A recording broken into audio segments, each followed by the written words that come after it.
I'm here with Anna Maria De Salvo, who's Chairman and CEO of Hill and Knowlton, and Mark Listis, CEO of Pendulum Intelligence. We just had an enthralling session about the disinformation landscape. It wasn't all doom and gloom, but you painted quite a compelling picture of the threats and risks that face corporations, particularly in the midst of conflicts, elections, and a multipolar world. Amidst all that, what is the advice that the two of you would give to corporate communicators in terms of dealing with these threats and risks, particularly if they are hoping and searching for some kind of a silver bullet that will save them, whether that is regulatory or whether it is technological? Mark, maybe I could start with you first. Sure. I think if anybody is asking or hoping for a silver bullet, it's not coming. So I think the advice is it's time to get ready.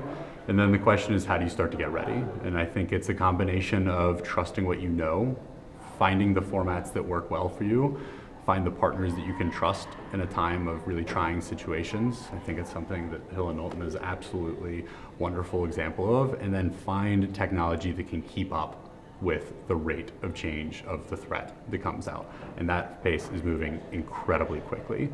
And there is a lot of technology out there that, quite frankly, cannot. And there's a lot of technology out there that can. And picking the right partners here right now at the end of 2023 before we get into 2024 is probably one of the biggest decisions people have in front of them. Mm-hmm. Thank you. Anna Maria? I think it's easy to underestimate the magnitude of the disinformation threat and the implications for corporate communicators because it hasn't crested yet. It's sort of, we were discussing at the start of the session, it's sort of like where cybersecurity was a whole bunch of years ago, right? And it will mature and it will become a more substantial daily issue to deal with.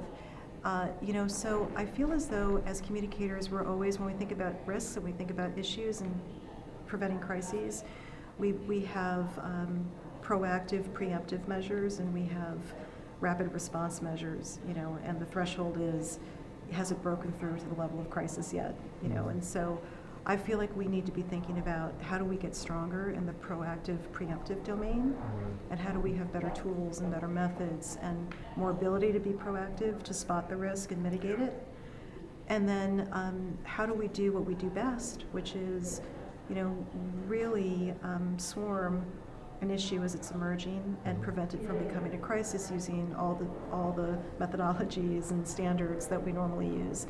There was another point, though, that was made today that Mark made, I thought, so effectively, which is the companies that come out of these situations the most effectively are the ones that have the best stakeholder engagement, the ones that have quality communications programs, the ones who've invested in their reputation, the ones who have built trust. So that's not dissimilar from other forms of crises and pressure that we have to build that equity, and that also is in the domain, obviously, of communications leaders. Thank you both. Thank you, Arun. Thanks for the opportunity.